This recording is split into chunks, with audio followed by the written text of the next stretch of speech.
In the fast-paced world we live in today, we're constantly bombarded with messages that tell us we need more.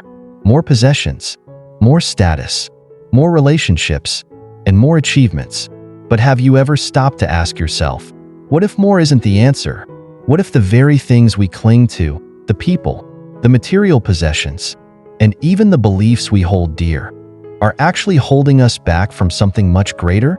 Imagine this. You wake up one morning, and suddenly, everything you've relied on, everything you've attached to, is taken away. A job you thought defined you, a relationship that gave you purpose, or an idea you've built your life around. What would happen then? Would you crumble, or would you rise? The universe, in its infinite wisdom, often challenges us in ways we don't expect. These challenges aren't just random obstacles. They are spiritual tests designed to help us evolve, grow, and ultimately reconnect with our true selves. Today, I want to guide you through 3 profound spiritual tests that every soul encounters at some point. The test of letting go, the test of patience, and the test of faith. These aren't tests you can prepare for with external strategies, nor can you simply avoid them. They demand that you look within, examine your attachments, your expectations, and your beliefs. They challenge you to let go of what you thought was essential, to wait when you feel the most restless, and to trust when you see no clear path ahead. But what if I told you that these trials aren't just obstacles to overcome? What if they are, in fact, the very gateways to your spiritual evolution? Each of these tests is an opportunity to reconnect with something far deeper than our temporary worldly attachments. They are an invitation to step into the highest version of yourself, to discover what truly matters, and to align with a higher purpose beyond the material world. So, take a deep breath, clear your mind, and let's explore together how these tests shape us. What if, in the moments of greatest challenge, we could uncover the keys to true peace, purpose, and fulfillment? Part 1. The test of letting go. Attachment is a natural and deeply ingrained aspect of the human experience. From the moment we are born, we begin to form connections with people, objects, and even ideas. These connections provide a sense of stability, security, and identity. We attach ourselves to our family, friends, possessions, careers, and beliefs. These attachments, in themselves, are not inherently harmful. Love and connection are essential to our human nature. However, the problem arises when these attachments become so entrenched that they turn into unhealthy dependencies, limiting our growth and clouding our higher purpose. At the core of attachment lies a sense of possessiveness, a need to hold on to something or someone. This is a subtle but powerful force that can steer us away from our spiritual path. Attachment can manifest in many ways: the desire for material wealth, the dependence on a particular relationship for emotional fulfillment, or the clinging to certain beliefs or ideologies that provide us with comfort and certainty. When we form an attachment to anything, we begin to identify ourselves with it. We begin to believe that our happiness, well-being, or sense of worth is directly tied to that thing or person. The problem with this is that the world around us is constantly changing. People change. Situations change.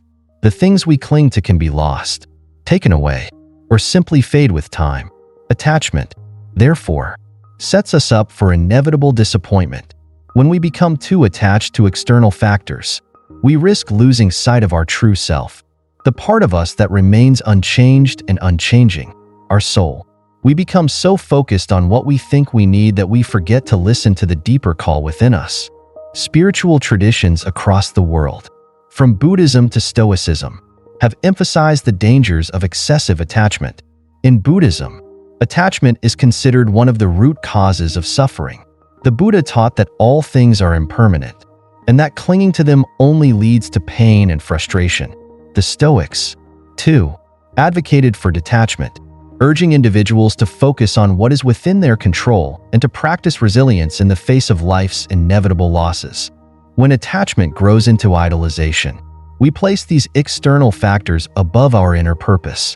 We begin to live in a way that revolves around maintaining these attachments, often at the cost of our personal growth and spiritual awakening.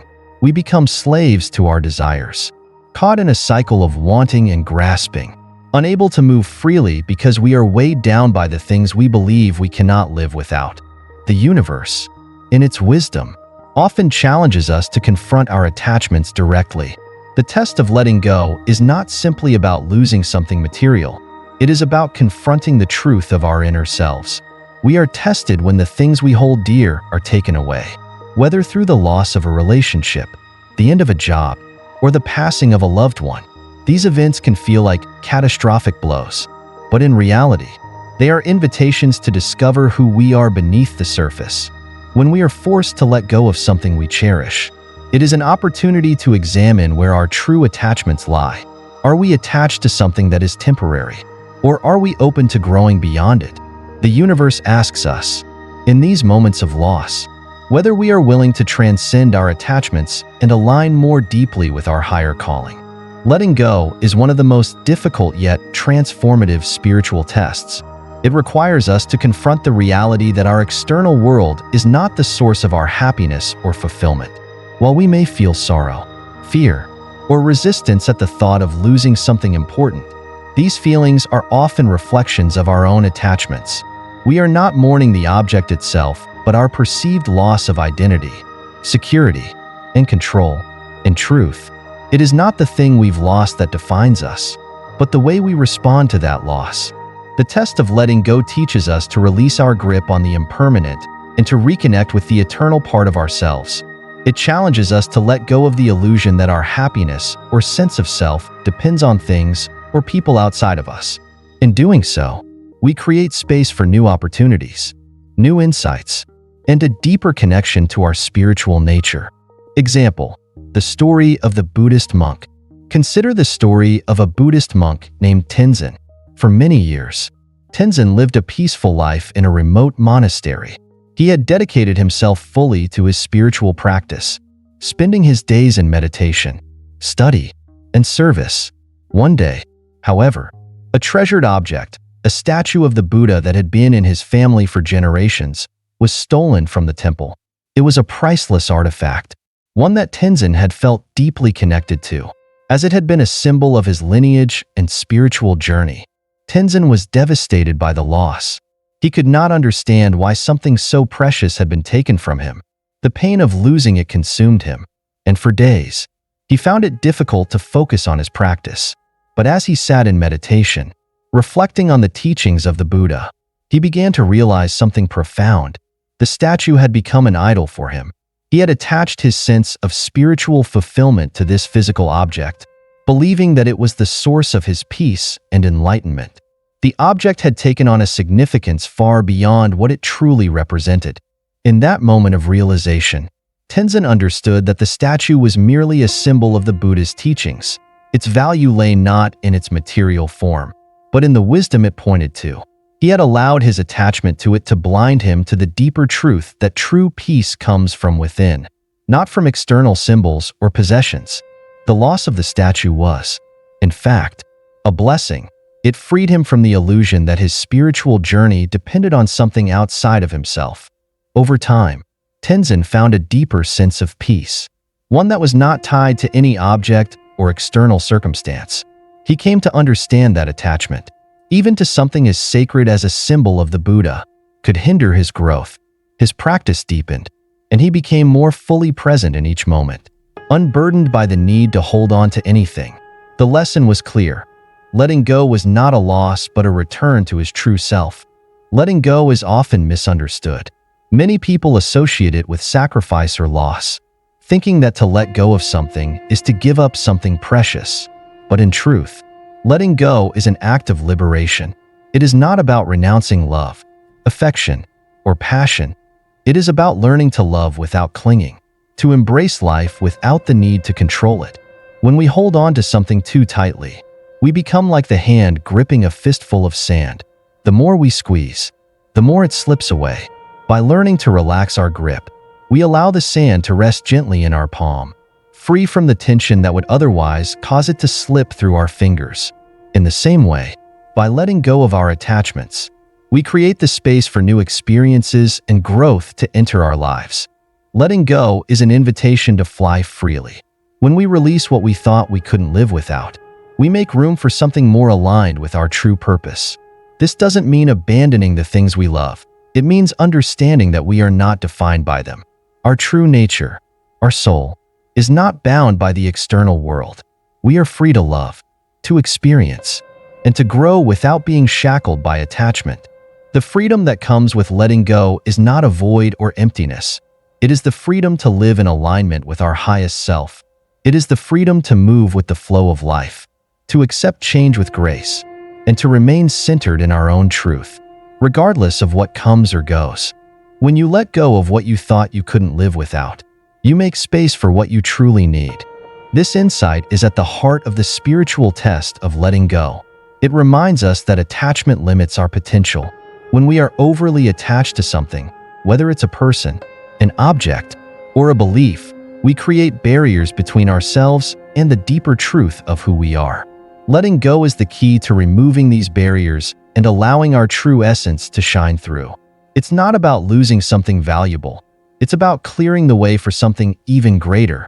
Letting go, in the end, is not a sacrifice. It is a return to our highest purpose. It is the recognition that we are not defined by what we possess, but by who we are at our core. And when we release our attachments, we find that we are more than enough, just as we are. Part 2. The test of patience. The modern illusion of instant gratification. In today's fast-paced, technology-driven world, we live under the constant pressure of immediacy. Instant gratification has become the norm. With a few taps on a screen, we can have information, entertainment, and even material goods delivered right to our doorstep. Social media platforms and streaming services cater to our need for constant stimulation, while smartphones, online shopping, and even food delivery apps provide us with immediate satisfaction. This culture of convenience has ingrained within us the belief that we should have what we want, when we want it. However, this demand for quick results is in direct conflict with the principles of spiritual growth, which often require patience, perseverance, and long-term commitment. The instant gratification culture fosters a mindset where we expect immediate rewards for our efforts.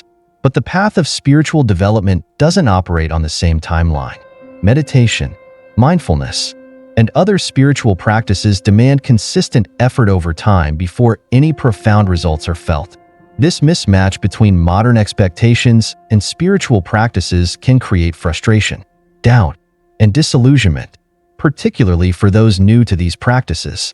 Spiritual growth isn't something that can be measured in tangible results right away. It's an ongoing process of self-discovery, self-discipline, and transformation that requires a great deal of patience. In a world that tells us we can have it all now, this contrast can feel like a significant challenge.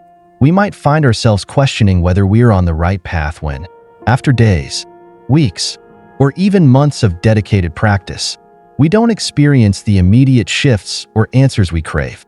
It can be easy to feel discouraged, believing that the lack of instant results means our efforts are in vain.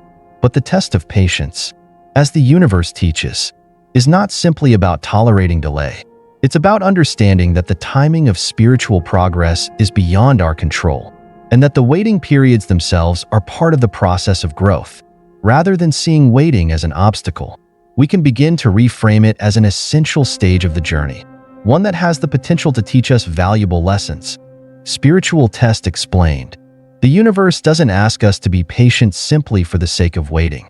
Patience, in the spiritual sense, is not about sitting idly by or merely enduring the passage of time. It is an active process of learning, adapting, and growing stronger. When the universe places us in situations that require patience, whether it's waiting for a personal transformation or for external circumstances to align, it is teaching us to deepen our capacity for inner strength, resilience, and faith. Patience in spiritual practice means more than just enduring a delay. It is about learning to be present in the moment, no matter how uncomfortable or uncertain the present may seem. It teaches us to let go of the desire for immediate rewards and instead focus on the process, the journey, and the lessons that come with it. This is where true spiritual growth occurs, during the moments of waiting, of persistence, and of surrender. The universe, in its infinite wisdom, uses patience to help us understand the ebb and flow of life. There are periods of action, and there are periods of stillness. There are times when we move forward, and there are times when we must pause, reflect, and wait. Both are necessary for a well-rounded spiritual practice, just as the seasons flow from one to the next, with periods of abundance and periods of rest. Spiritual growth follows a natural rhythm, requiring both activity and patience. In a world that prizes constant movement and results, we are often taught that any form of delay is a negative thing. But in the spiritual world, the waiting period is as essential as any breakthrough. In fact, it is often during these periods of waiting that we are given the space to reflect, to deepen our understanding, and to transform from within. Patience, therefore, is not a passive experience but an active learning process that prepares us for the next step of our journey. Example: the practice of meditation and the long wait for results. Let's consider the example of a person. Let's call him Mark, who has been practicing meditation diligently for months.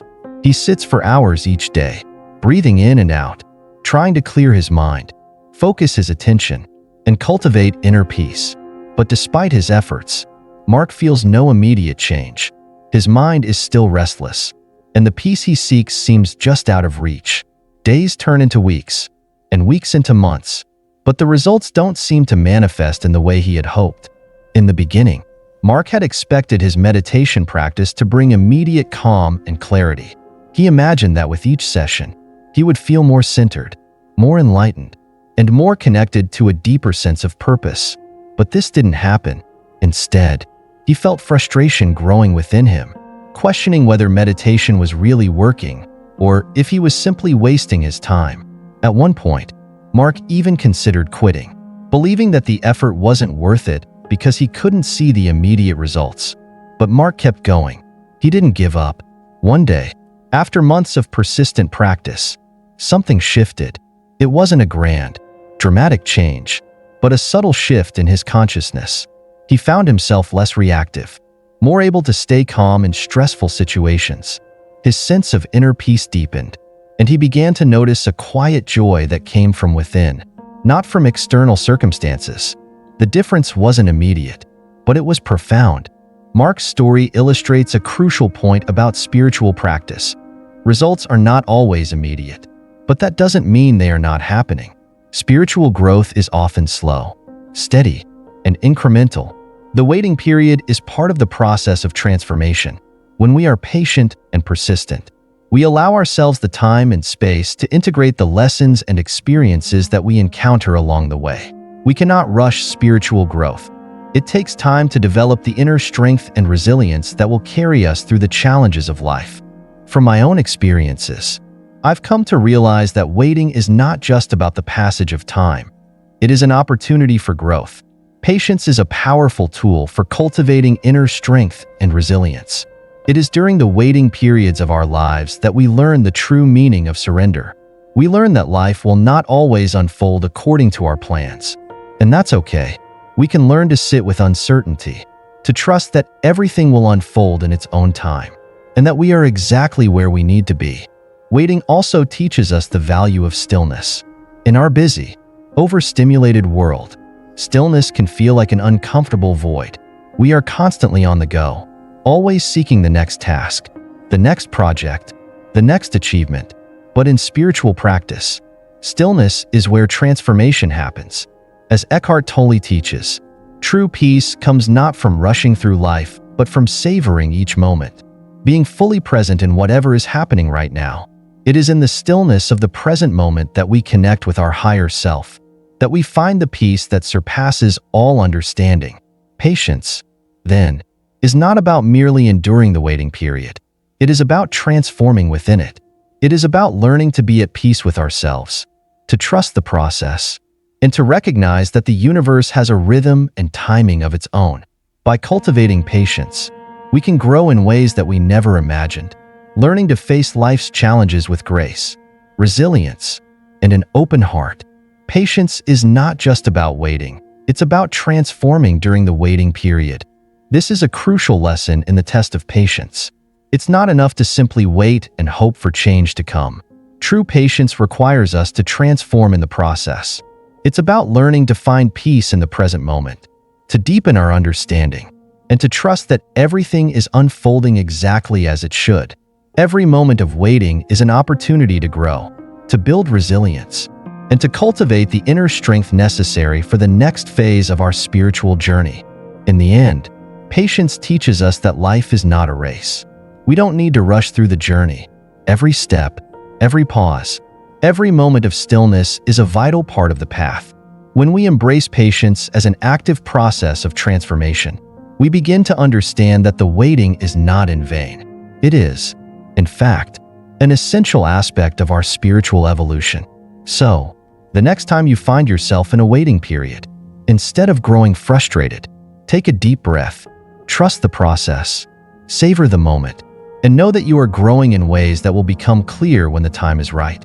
Part 3. The Test of Faith. The nature of faith. Faith is often misunderstood as a simple belief that everything will go according to our desires, a kind of wishful thinking that life will unfold exactly as we envision it. We are taught from a young age that if we just believe hard enough, things will fall into place, that our dreams and desires will manifest if we wish them into existence. While there is certainly power in positive thinking, true faith is far more profound and complex than mere wishful thinking. Faith is not about bending the universe to our will or having an assurance that life will go exactly how we want. Rather, it is about trusting that, no matter what happens, there is a higher plan guiding us, even if we cannot see it at the moment. In essence, faith is a deep-rooted trust in the unknown. It's the belief that every experience, whether joyful or painful, is part of a larger, divine design. True faith involves a surrender to the unfolding of life, even when it doesn't make sense or when the path ahead seems unclear. It is an unwavering trust that there is purpose in the chaos, that we are not adrift in an uncaring world, but are instead supported by a higher force, whether you call it God, the universe, or the divine order of life. Faith goes beyond the mere hope that things will turn out the way we want them to. It's about trusting in the process, even when the road is hard to navigate. It's the belief that there is wisdom in every challenge, in every setback, and that every moment is an opportunity for growth. This kind of faith is not passive. It requires active participation in life, a commitment to persevere even when circumstances seem bleak. It is not the absence of doubt, but the courage to continue on the path despite those doubts. The test of faith comes when life falls apart. It is easy to have faith when everything is going well, when the sun is shining and the road ahead is clear. But what happens when the storm clouds roll in? What happens when everything we have worked for begins to crumble? When we face loss, pain, or hardship, that is when our faith is truly tested. This is the moment when we are asked, do you trust the process? Do you believe that there is a greater plan at work, even when you can't see it? Faith is not just tested in moments of success or happiness. It is tested in the dark, uncertain times when our world seems to be falling apart. It is easy to lose faith when we are confronted with the loss of a loved one, a health crisis, financial struggles, or when everything we thought we knew about life is called into question. During these times, we are faced with two choices. We can either succumb to despair and give up, or we can deepen our faith and trust that there is a purpose behind the chaos. When we face hardship, it can feel as though the universe is against us. We might question why we are being put through such pain or suffering. We might wonder, where is God or the universe when I need them most? But true faith is not about having all the answers. It's about continuing to trust even when the answers aren't clear. It's about maintaining hope and perseverance in the face of uncertainty. In times of hardship, faith asks us to remain steadfast in our belief that there is wisdom in the suffering, even if we cannot understand it at the moment. Faith doesn't demand that we be cheerful or optimistic all the time, but it does require us to trust in the process, knowing that what we are experiencing is part of a larger picture. It is a test of resilience, of our ability to remain grounded in our beliefs, even when the winds of doubt are howling around us. Just as a tree is tested during a storm, bending but not breaking, our faith is tested when we face adversity.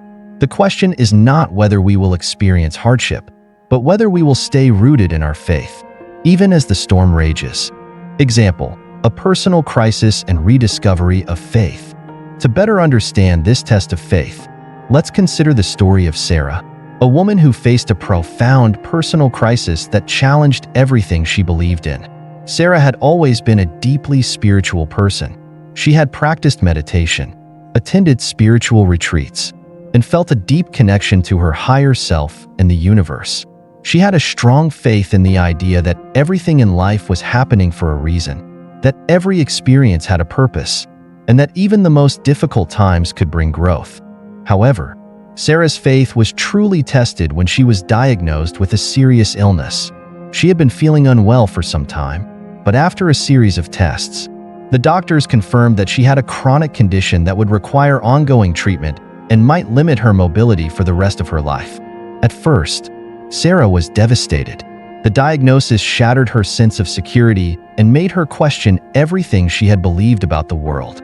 How could something so unfair happen to her? What was the purpose of this suffering?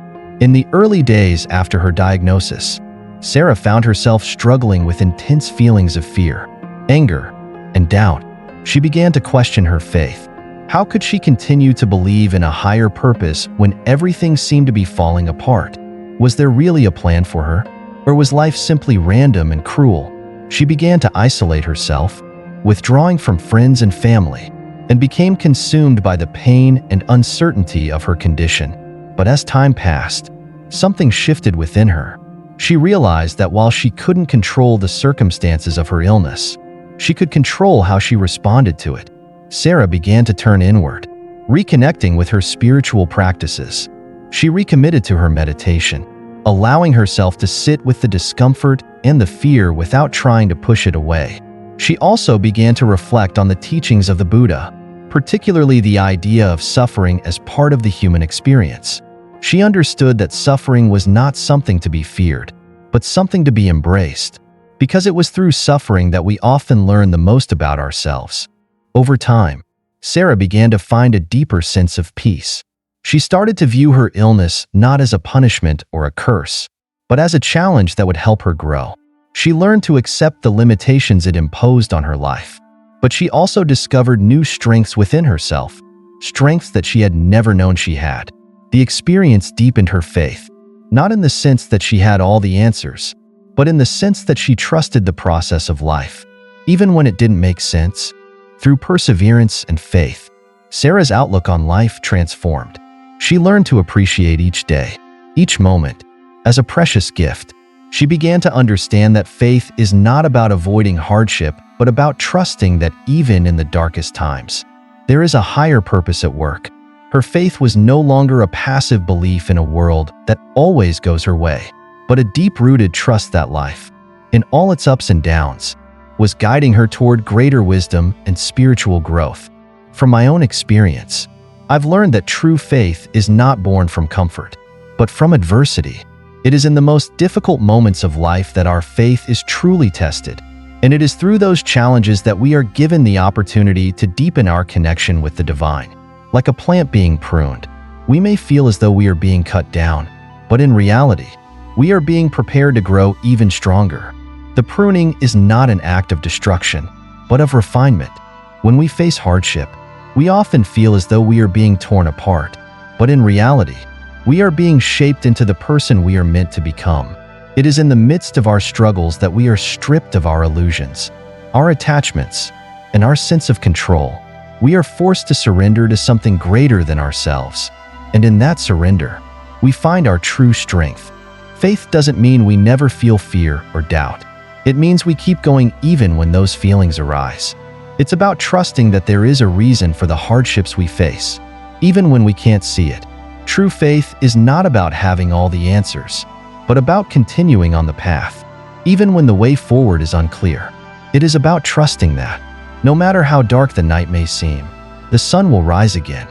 Faith isn't just about belief. It's about trust in the unknown and the strength to keep going when all seems lost. Faith is not simply a belief that things will work out the way we want them to. It is a deep trust in the process of life, even when that process is difficult and uncertain. It's the strength to keep going when the path ahead seems unclear. to continue moving forward even when everything feels as though it is falling apart. Faith is not about certainty, it is about trust, resilience, and the courage to keep walking, even in the darkest of times. As we've delved into these spiritual tests, one thing becomes clear. Life is not merely about enduring hardship, it's about learning from it. The test of letting go asks us to release our attachments.